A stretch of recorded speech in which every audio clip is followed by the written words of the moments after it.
Hamid aka, Donald Trampdan iqtibos. Eron menga oliy rahbar bo'lishni taklif qildi. Men esa yo'q, rahmat, istamayman deb javob berdim. Hamid aka, o'zim Donald Trampning bunday bayonotlarini jiddiy qabul qilish kerakmi? Donald Tramp hokimiyatga kelar ekan, demak, uning boya aytgan gaplari, deylik, hattoki aytgan yolg'on gaplarni ham hisoblab chiqishgan 30 mingdan oshiq yolg'on gapirgan deb. Endi bu qanday hisob-kitob? Lekin nima bo'lganda ham haqiqatdan ham Donald Trampdan umuman haqiqatga to'g'ri kelmaydigan, hattoki o'zi o'ylab topgan gaplarni ham ko'p eshitamiz.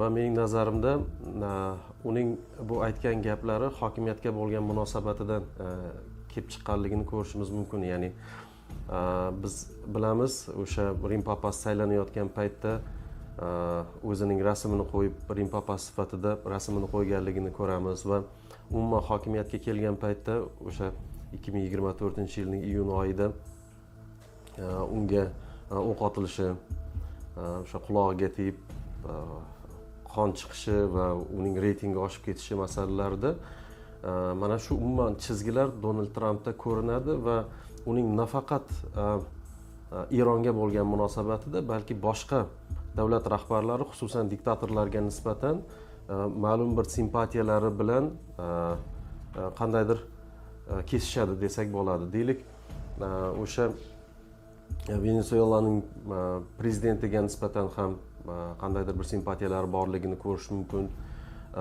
Va shu bilan birga, deylik, Eron oliy rahnamosi, rahbariga nisbatan ham simpatiyalar borligini biz oldin ham aytgandik. Ya'ni Amerika boshqa bir ko'rsatuvda, adashmasam bir oylar oldingi ko'rsatuvda siz aytib o'tganingiz, aslida Tramp havas qiladi Oyatullohga degan gapni aytganingiz. Hozir shunda bu rost chiqib qoldimi? Albatta, o'zi mana shu belgilari ko'rinadi. Ya'ni qandaydir simpatiyasi borligi, chunki Eron bu teokratiya va qaysidir ma'noda Donald Trampda ham umuman islom nuqtai nazaridan emas, balki o'zining bir qoidalari bo'yicha o'zini ilohiy bir qilib ko'rsatishga urinish, o'ziga o'q uzilganda ham mana shunga urg'u bergan, o'lmay qolganligi nuqtai nazaridan.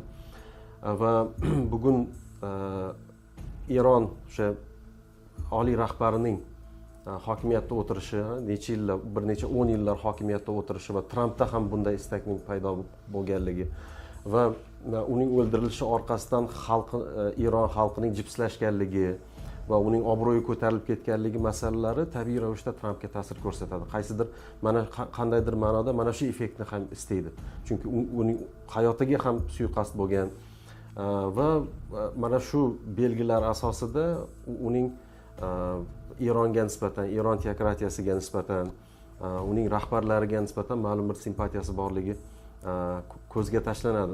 Mening nazarimda undan tashqari bugun Eronning tutgan yo'li va Amerika Qo'shma Shtatlarining ularga zarba bergandan keyin atrofini nazorat qilib boshlash bilan bog'liq masalalar ham Donald Trampda qiziqish uyg'otadi. Mana eslaydigan bo'lsak, hokimiyatga kelgandan keyin Amerika atrofidagi suvlarni nazorat qilishga kirishgan edi. Suvlarni nazorat qilishga mana Kubaga bo'lgan munosabatida yoki oddiy o'sha Meksika ko'rfazini Amerika ko'rfazi deb qayta nomlashmas. Albatta, mana shu Eron hozir deylik o'sha o'zining raketalari bilan, dronlari bilan atrofini nazorat qilishni boshlagan. Shuning uchun Donald Trampda mana shu belgilar bugungi kunda ko'zga tashlanadi. Hamid aka, orada yana Trampdan bir bayonot bo'ldi. Bundan buyon Hormuz bo'g'ozini biz Eron bilan aniqrog'i men va Oyatulloh boshqarishimiz mumkin degan bir bayonotlar ham bo'ldi-da. Bu Eron kuchini tan olayotganimi yoki? Albatta, bu yerda agar ular imkonini topsa, Erondagi siyosiy tuzumni o'zgartirish niyati bor edi. Albatta, bu hisob-kitoblari noto'g'ri bo'lib chiqdi. Erondagi tuzum o'zgarmadi, zaten Venesueladagi tuzum ham o'zgarmagandi. Lekin Venesuelada deylik o'zining maqsadlarini, siyosiy maqsadlarini, iqtisodiy maqsadlarga erishish imkoniyatini topdi, lekin Eron unday emas. Geografik nuqtai nazardan ham, siyosiy tuzum nuqtai nazardan ham va bu yerda aynan Donald Trampning bunday bayonotlar berishi Eronni tan olayotganligini ham ko'rsatadi. Nafaqat simpatiyasi bor bunday siyosiy tuzumga, balki Eronni tan olayotganini ham kuzatish mumkin. Va shu bilan birga bu jarayon Eron bilan ya'ni muvaffaqiyatsiz amalga oshirilgan harbiy operatsiyadan keyin muzokaralarni tiklash yo'li sifatida ham buni ko'rish mumkin mening nazarimda. Hamid aka, mana siz bir muncha vaqt tinch holatda buni kuzatish imkoniga ega bo'ldingiz, ya'ni sharhlamasdan turib faqat qabul qilish orqali. O'ylaymanki, buni biroz farqi bor, chunki sharhlashda doim nima deydi, qo'shimcha vazifalar yuzaga keladi. Sizningcha bu urush qayerga qarab ketyapti hozir? Ya'ni juda ham qattiq eskalatsiya orqali kengayishga qarab ketyaptimi yoki oxir oqibat mana shunday sulh bo'yicha takliflar ortidan sekin-sekin pasayib yopiladimi? Men shunday bir narsani kuzatdim. Haqiqatdan ham ma'lum bir muddat, yarim oy, 15 kun davomida faqat kuzatishdaman. Shunday bir umumiy kuzatuv xulosasi paydo bo'layapti. Eronda qanchalik diniy liderlari, siyosiy liderlari, harbiy, hattoki intellektual liderlari